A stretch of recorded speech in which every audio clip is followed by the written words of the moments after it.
Jacksonville's news and talk. I haven't read the whole piece, but if I'm tracking correctly, I think I was on that trip as well. What I can say for sure is I've never heard, I've been with this president now for coming on 4 years. I've never heard the president use the language that is certainly said in that article about him calling military suckers and losers. I've never seen that in G.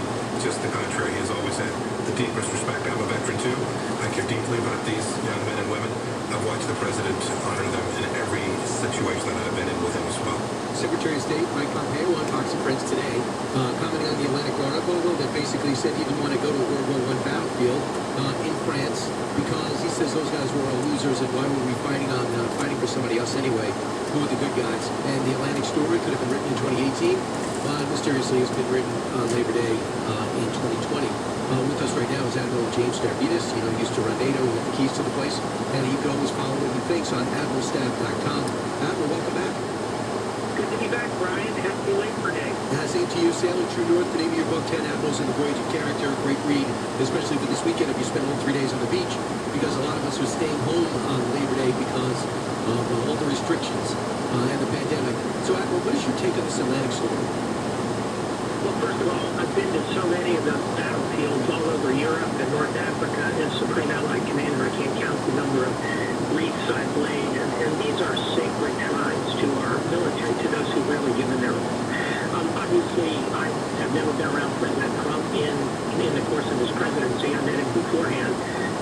But I think that this is a serious allegation from a serious reporter, and I think it's incumbent upon people like Chief of Staff John Kelly, who's effectively named in the article, to come out and tell us whether it's true or not, because it's an important comment, if true, and explosively bad for the president. And he has been, as you know, Brian, he's publicly spoken on tape about Senator McCain, for example, in ways that are not very flattering. So, as you know, I always stay out of the domestic politics of things. I would like to see from General Kelly or General Mattis either an affirmative or a negative statement on this.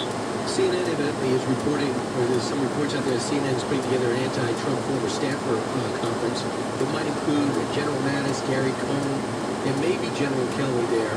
Have you heard that? I have not, and I find it unlikely that either of the two generals would participate in something that's billed as an anti-Trump conference. Both of them have been very consistent in saying they don't intend to criticize a seated president. So it would be surprising to me to see the two of them. In terms of staffers, you certainly see plenty of staffers of Republican and senators, like Senator McCain's staff, who come out against President Trump. This would be another step in that direction. Again, I think it's unlikely to see the two generals stay tuned. Your title's Admiral. You have everything to do with the Navy. How do you feel about China effectively having a bigger Navy than ours and might be the first to be able to deploy ballistic missiles on ships?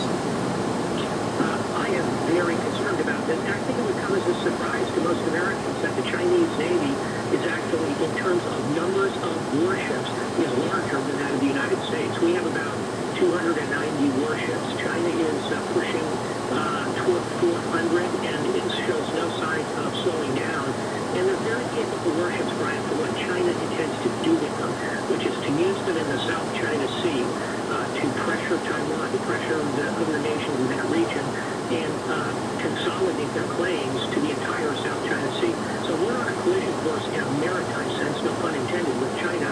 We got to be concerned about these ship numbers, and I think it's a good argument for more shipbuilding here in the United States. I'll close by saying the goal, well stated by the Navy, well stated by the Department of Defense, enshrined in law from Congress, is to get the Navy to 355 ships. Again, we're at about 290. We need to do that because of the rising concerns we should have about the Chinese Navy. Admiral, I've never heard a Democratic candidate, especially this one, talk about increasing defense spending.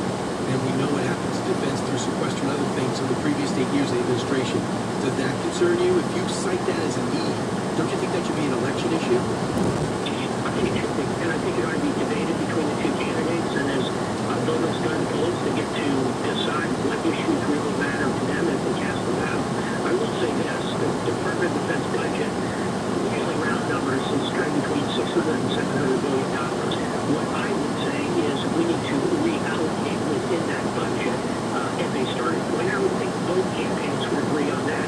We ought to put more money into cyber, more money into special forces, more money into unmanned vehicles, more money into artificial intelligence. I know I'm a former admiral, but I will say I think more maritime capability is called for more long-range strike. We probably need less in some of the other more traditional areas of the military, because I think, Brian, it's unlikely we're going to have a land war with China, but we're certainly going to have a maritime and an aviation competition.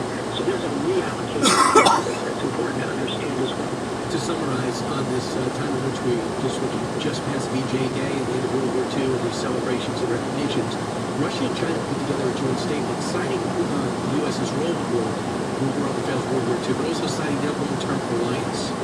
What is that message they were supposed to take from them reaffirming their relationship, which, by the way, is full of friction, full of years of friction and confrontation as well? Indeed it is, and you know your Cold War history as well as I do. Generally throughout the Cold War, they were in competition, if not to try and lead the so-called communist world. But in 21st century terms, we're going to be concerned about this because how well they, to use the Jerry Maguire line, how well they complete each other. China's massive population, industrialized, artificial intelligence, cyber. It's Russia. Russia is a huge, vast landfill of natural resources, which China does not have. Oil, gas, timber, arable land, rare earths. Frankly, China looks at Russia, particularly Siberia, where my dog looks at a ribeye steak. I mean, it looks real good. Vladimir Putin better be careful about who's the senior partner and who's the junior partner in that relationship. But bottom line, Brian, this is a big muscle movement in global geopolitics, this alignment of Russia and China. Final thought, it means the United States, our Western allies, ought to be trying to build a relationship with India, because over time, India, a big democracy, ought to align with us. And that, I think, is how we balance China and Russia. Very interesting, yeah. So they can start picking up economically. We know that they've had direct confrontations with China of late. Admiral, what I am heartened by is China started a PR offensive in Europe, and they fell flat on their face. And I love that. I love that the European capitals aren't seeing dollars. They're seeing the damage that Chinese alliance can bring. That's exactly right. And as you know, the flashpoint here started out as what 5G network our nation's going to use. And the United States, I think, has made a very coherent case to our allies all over the world, not just in Europe, that they should not sign up to the Chinese 5G network offered by a company called Huawei. And initially there was pushback from our allies. Now more and more of them are joining with us. And as part of the broader sense you get from Europe, but also from parts of Asia, that people are not signing on to the Chinese train. As well as a couple other things that China is doing. Number one, they're buying TV stations in Brazil to get out their message, even though the Brazilian president knows that China is a one-way alliance, and he took office going to take on China, but they're losing the PR war because they're buying up the news, essentially. Number two is we're seeing that China is considering dumping our treasury bills using economic warfare. What would that do?